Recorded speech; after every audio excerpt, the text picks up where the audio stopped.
E vários textos da Bíblia Sagrada, especialmente o texto de Colossenses, quando Paulo está chamando a atenção da igreja, no capítulo 1, e no versículo de número 27 e 28, mas especialmente o final do versículo 28, que ele diz: a quem anunciamos, admoestando a todo homem, e ensinando a todo homem toda a sabedoria, para que apresentemos todo homem perfeito em Cristo Jesus. É o desafio que nós temos de usar essas tecnologias, esses recursos, como cúmplices no processo do ensino e da aprendizagem.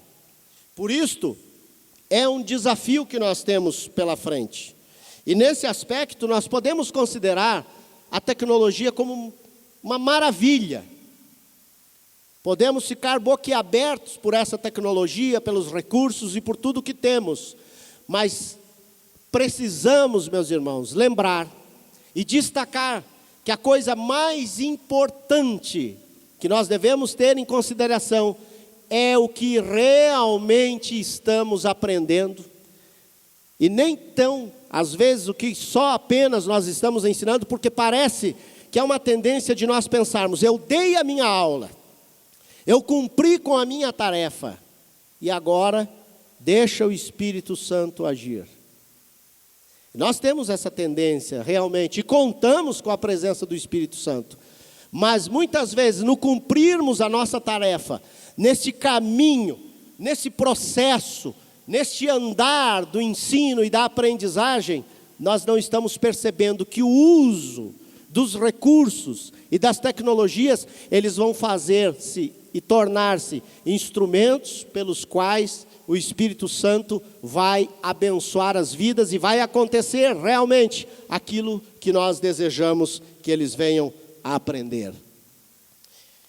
Com relação a isso, nós precisamos destacar que o que estamos ensinando e o que nós queremos realmente que haja é os princípios cristãos.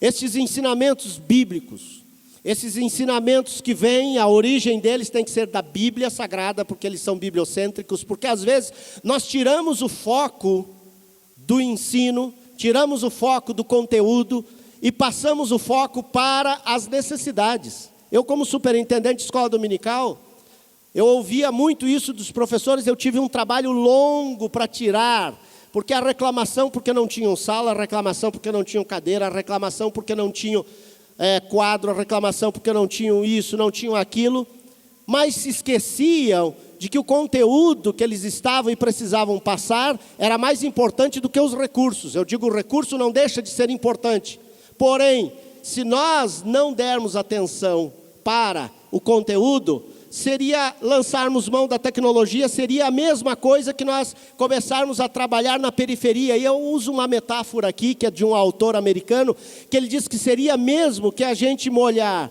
as pétalas de uma flor e não molhar as raízes. Ou seja, você nunca começa molhando as pétalas de uma flor, você sempre vai procurar fundamentá-la, molhar a raiz, de lá de onde vem a vida, de lá de onde ela pode abstrair do solo as condições para ela viver. E no processo de ensino bíblico, o que nós desejamos? É que as vidas sejam mudadas e transformadas. E daqui a pouco eu venho exatamente nesse conceito, que é o conceito de ensinar, né?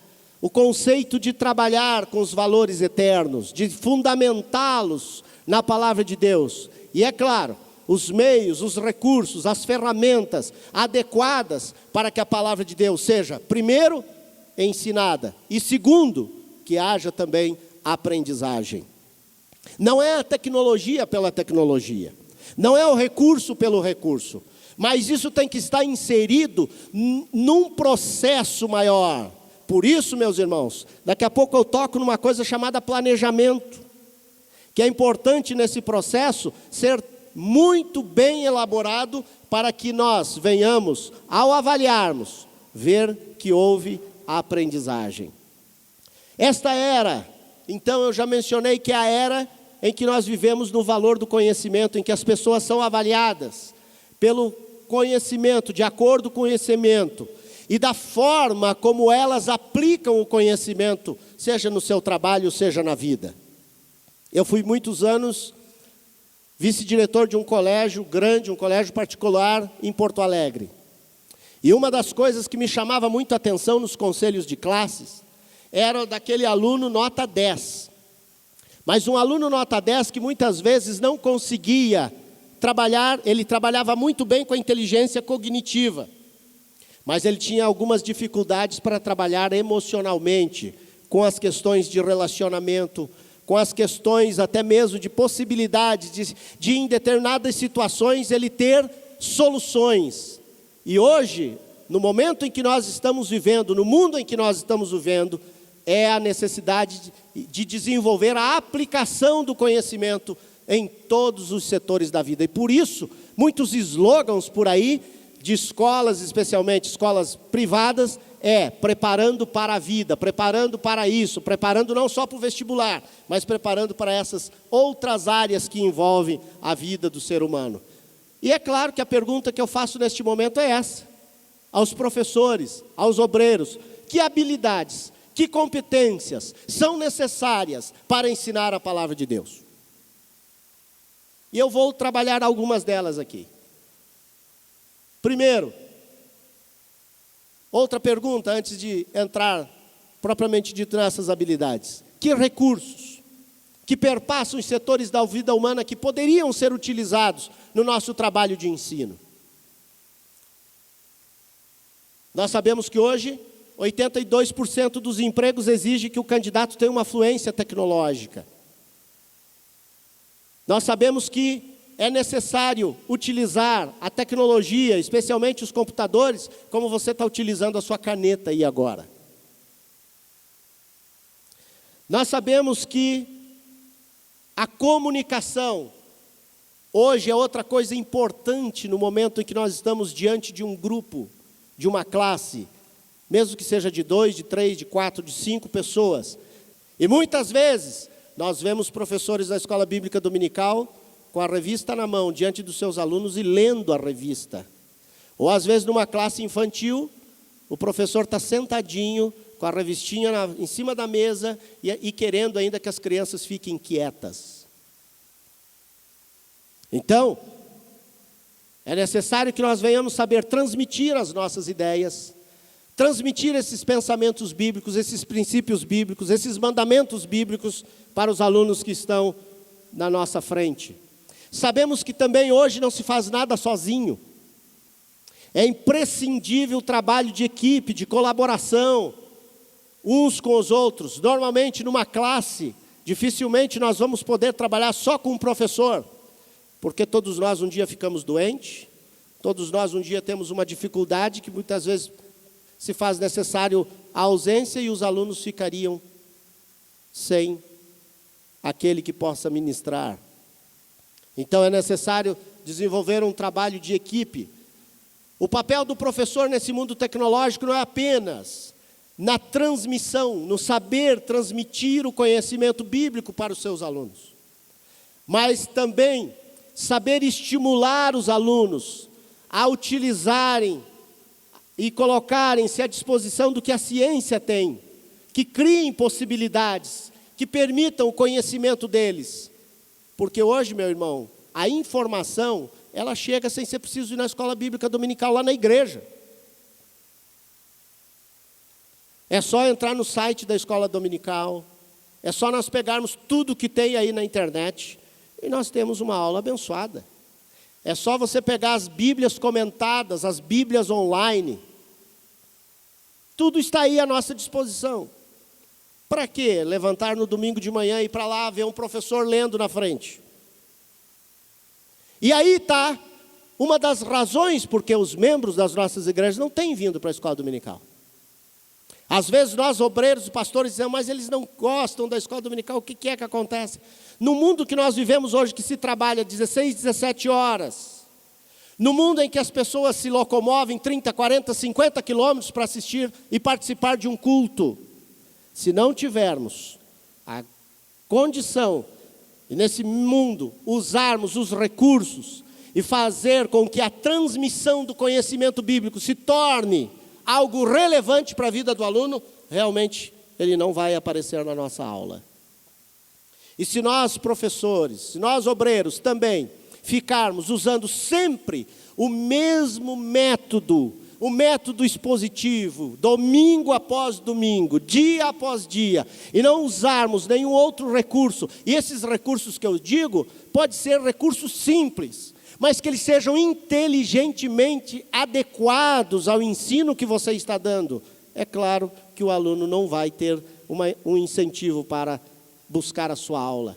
E nesse momento, ele precisa ver essas possibilidades que permitam que ele cresça na graça, que permitam que ele cresça no conhecimento, e que também ele tenha claramente a informação bíblica para o seu pensar, para o seu agir, para o seu viver, conforme Jesus ensinou. E aí entra o preparo bíblico do professor, aí entra o preparo teológico do professor, aí entra o preparo didático do professor, entra o preparo psicológico do professor, e todos os tipos de preparo que você acha que é necessário, que nós achamos que são necessários para nós darmos uma aula.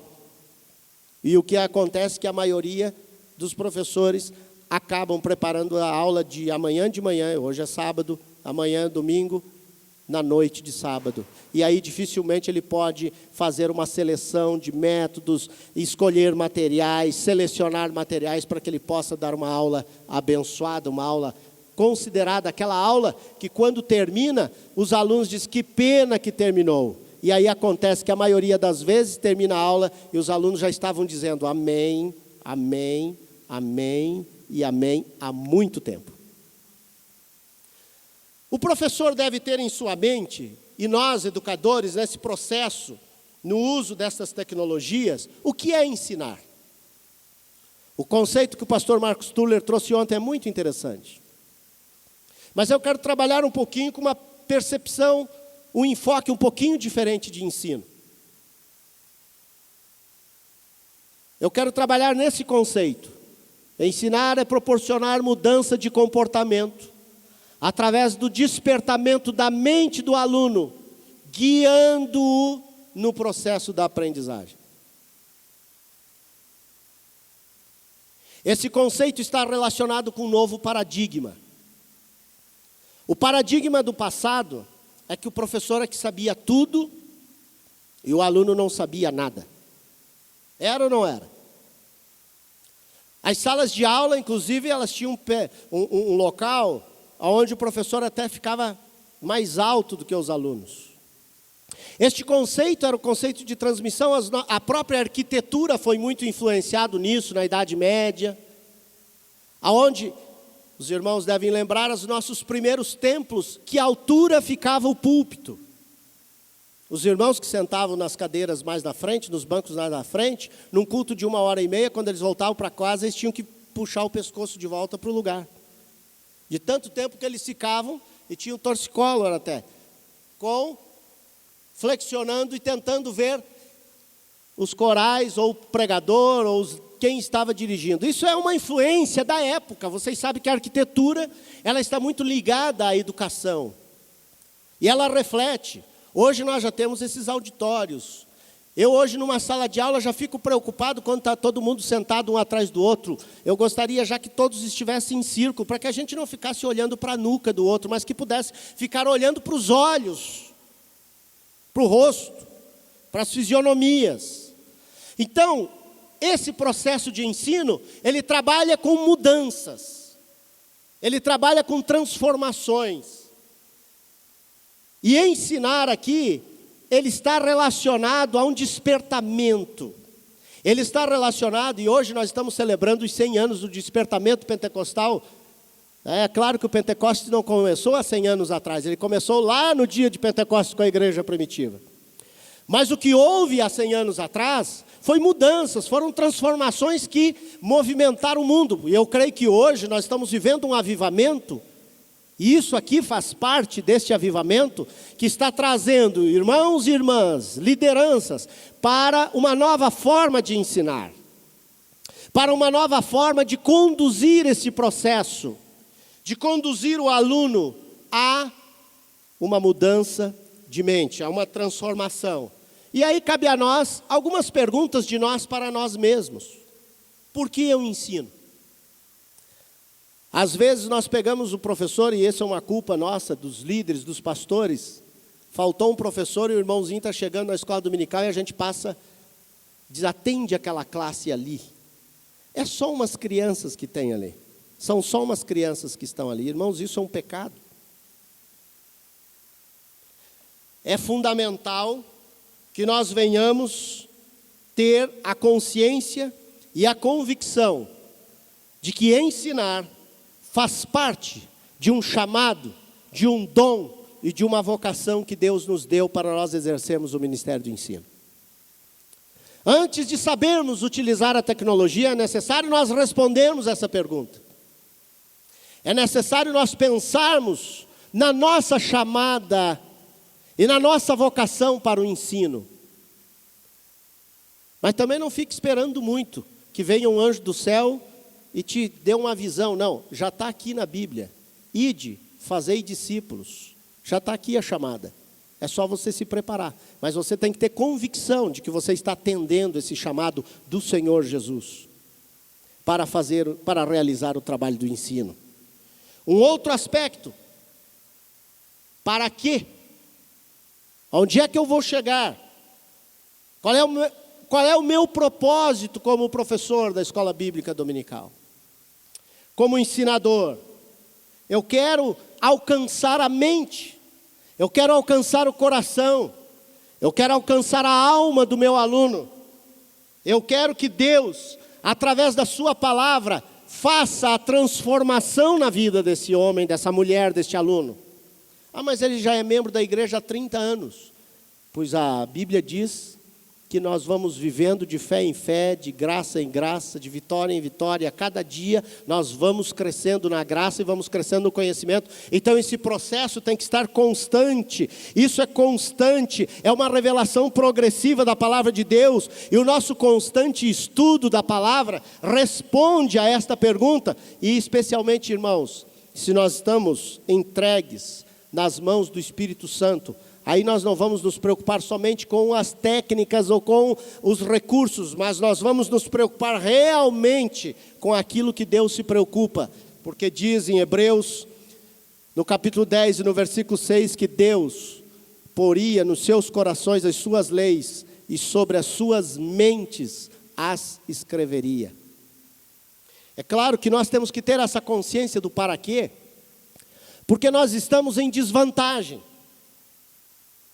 No ensino bíblico cristão, nós estamos em desvantagem do tempo. Nós ensinamos 1 hora a cada semana, enquanto que para a formação secular nós temos 20 horas por semana.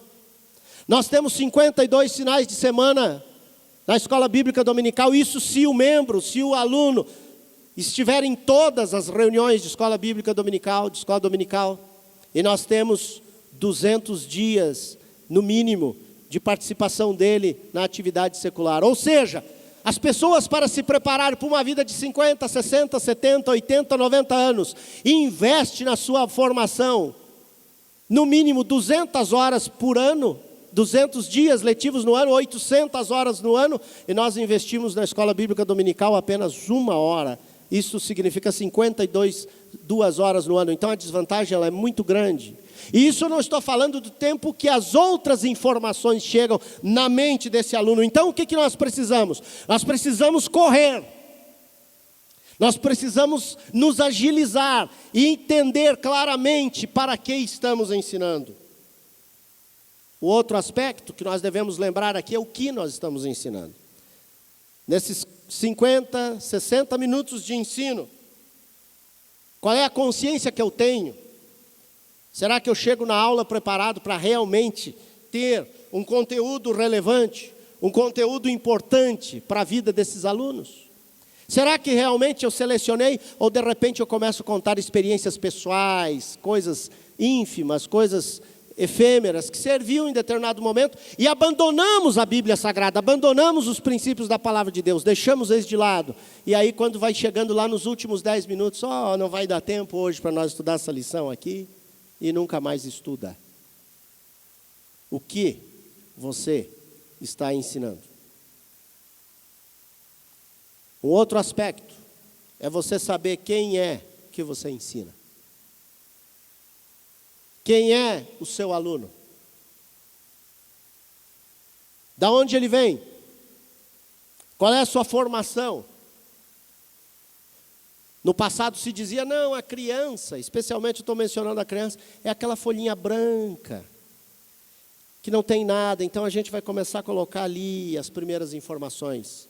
E ontem eu fiz um exercício no seminário sobre psicomotricidade, e nós fizemos um cálculo que uma criança até os 6 anos de idade, que é a educação infantil, o número de horas e de informações que ela já recebeu.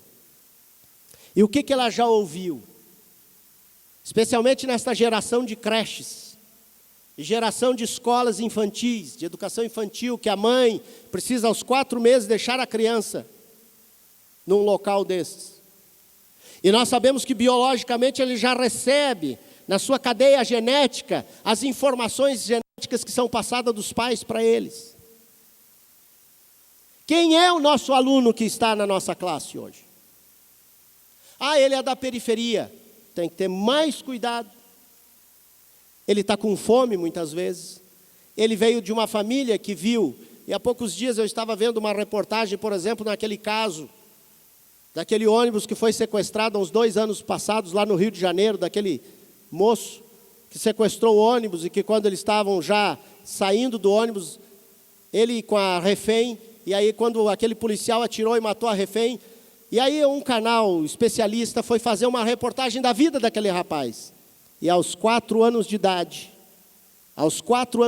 aquele moço viu a sua mãe morrer esfaqueada pelas costas.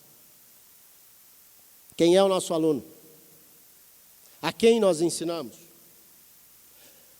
Às vezes a gente está preocupado se eu tenho ou não tenho a tecnologia. E não vemos quem são os seres humanos que Deus colocou na nossa mão. E isso é importante nós lembrarmos quem é a família dele. Quem é o pai, quem é a mãe? Ele tem pai, ele tem mãe? Ele vem de um lar, de uma família constituída normalmente já com os valores cristãos? Ou ele está vindo de uma família desestruturada, sem pai ou sem mãe, abandonado? Eu tenho hoje, e não é só na periferia, ou a classe média, a classe alta hoje, o grande problema dos adolescentes, eu cansei de receber adolescentes às 7 horas da manhã, num verdadeiro desespero, com problemas emocionais causados pelos traumas vividos pelos seus pais. Quem é a família? O irmão Ronaldo estava me falando que agora nos Estados Unidos estão ensinando que há 3 tipos de família. Aquela família que tem o papai e que tem a mamãe. Esta que nós conhecemos naturalmente. Mas também tem a família que tem o papai e o papai. E a família que tem a mamãe e a mamãe. Vocês entenderam muito bem? Pode nós termos alunos das nossas classes vindo deste tipo de formação de lar. E que a mídia, a nossa mídia mundana, passa a ideia que é normal e natural. E hoje, a lei social, porque na cabeça de muitos juízes hoje não se legisla pela lei jurídica, a lei que está na Constituição, mas se legisla pela lei social. E no estado do Rio Grande do Sul, meu estado, para infelicidade, está sendo reconhecido por alguns juízes o direito de paternidade de casais homossexuais ou lésbicas. E aí nós estamos acompanhando na mídia. Quem é o nosso aluno? No aspecto social, o casal que está na nossa igreja é o casal divorciado, separado? É o casal empregado ou desempregado? Culturalmente, ele é analfabeto, ele tem ensino fundamental, ele tem o ensino médio, ele tem ensino superior ou pós-superior, ele domina o quê? E às vezes a gente acha, porque entra nas nossas igrejas alguém graduado, ou um A gente acha que ele está pronto e já daqui a pouco ele está no púlpito e está dando testemunho. Irmãos, ele precisa ser ensinado, discipulado. E eu digo, uso uma expressão que muitas vezes o doente vira médico. E às vezes a gente aplaude isso. Quem nós ensinamos? É importante que ele passe pelo processo de ensino e de aprendizagem da palavra de Deus, que ele passe pelo processo natural e normal, para que ele vá criando a maturidade. É interessante nós estabelecermos os nossos objetivos. Quando eu falo de tecnologia e educação, nós temos que ter objetivo. Eu não poderia chegar a Brasília se eu tomasse o avião que ia para Buenos Aires. Meu objetivo era chegar em Brasília, eu tenho que tomar o avião que vai a Brasília. Meu objetivo é ensinar, então eu tenho que fazer um planejamento. Quais são os objetivos gerais que eu quero atingir? Aonde eu quero chegar quando eu estou ensinando? Ah, pastor, isso aí é do Espírito Santo. Irmão, vamos parar um pouquinho de espiritualizar aquilo que Deus deu para nós fazermos. Deus entregou isso para nós. O Espírito Santo vai convencer, o Espírito Santo vai operar, sim, mas o trabalho, quem tem que realizar, somos nós. Você parou para fazer um planejamento da sua classe? Você estabeleceu quais são os objetivos? Essa classe vai chegar no final do ano com um crescimento numérico. Essa classe vai chegar ao final do ano com tais e tais. E aí nós temos o currículo da nossa escola dominical. Quais são as aprendizagens que vão estar estabelecidas ali? Cada lição, nós temos os objetivos daquela lição.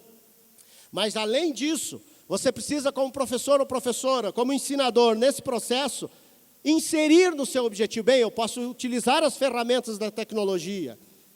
São objetivos gerais que você vai levantar. E também os objetivos específicos. Quais são os objetivos específicos que eu vou estabelecer também para o trabalho que eu estou desenvolvendo? Talvez o irmão diga, mas isso dá trabalho. E dá trabalho mesmo. Agora lá em Romanos capítulo 12, versículo 7, aquele que ensina,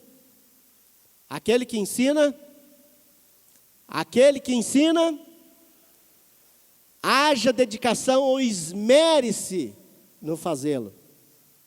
Eu brinco muitas vezes com os nossos professores dizendo que é 80% de transpiração e 20% de inspiração. Dá trabalho, sim. Ou vocês acham que esses recursos chegaram assim, caíram do céu de graça? Não, alguém pensou, alguém planejou, alguém projetou, alguém foi lá e testou.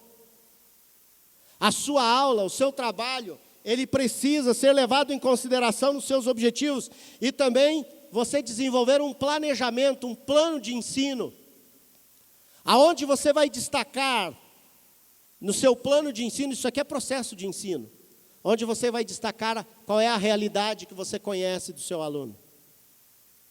Essas realidades que eu mencionei são poucas, perto de outras, e como é que você vai conhecer quem é que você ensina? Conversando com eles, falando com eles, ouvindo eles.